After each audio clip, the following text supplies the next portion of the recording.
such a tragedy to lose two boxers within days of each other. And Peter, you're saying it is time that the sport was banned.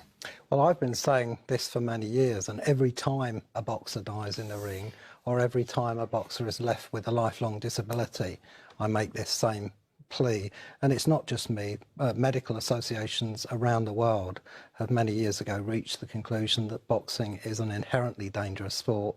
It leads to death, it leads to lifelong disability, and it should be banned. I mean, it's a fair argument, isn't it, Martin? It's a sport where the purpose of it is to hit, to injure the other person. Well, I'm not here first to argue that boxing is not a dangerous sport, because it is, in fact. I'm here just to state that boxing is not more dangerous than a bunch of other sports. And actually what you just said is not right, because I personally don't know a boxer who actually steps into the ring with the intention to actually hurt the other person. It's a sport at the end of the day, and you go in for the win, not exactly to actually do some damage to your opponent. Isn't the ultimate objective in boxing to render your opponent senseless by repeated blows to the head? A knockout is actually a concussion. You've damaged somebody's brain at the moment they lose consciousness and fall on the floor. And every time a boxer sustains a blow, there's a blow that side of the head, the brain moves inside the skull, collides with the opposite side, and what happens inside your head is that the brain is pulled and sheared, and there are tiny little bleeds. The same thing happens in rugby, doesn't it? In American football. But the difference, horse riding, if you want. And boxing is not even in the top 10 most dangerous sports in the world, and that's a fact. Difference of all of those sports is that in boxing you are setting out to render your opponent senseless.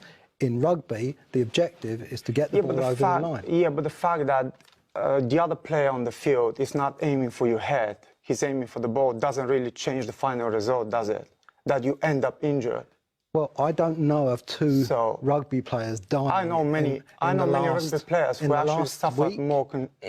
Yeah, but let's put it this way. Of course, you can be seriously injured and play yes, rugby. Absolutely. Rugby players have been paralysed and indeed can lead to serious concussion. I have to say, though, Peter, what you're calling for is something that could take away opportunities from those from a deprived background. We've even had Prince Harry launching an initiative with the boxer Anthony Joshua, and it is known that the kind of people that benefit from a career in boxing are people who live in deprived backgrounds. Right. Well, I speak as the son of an immigrant, somebody who grew up on a council estate in a deprived part of London, and I find it really patronising when people say this is the way out of poverty.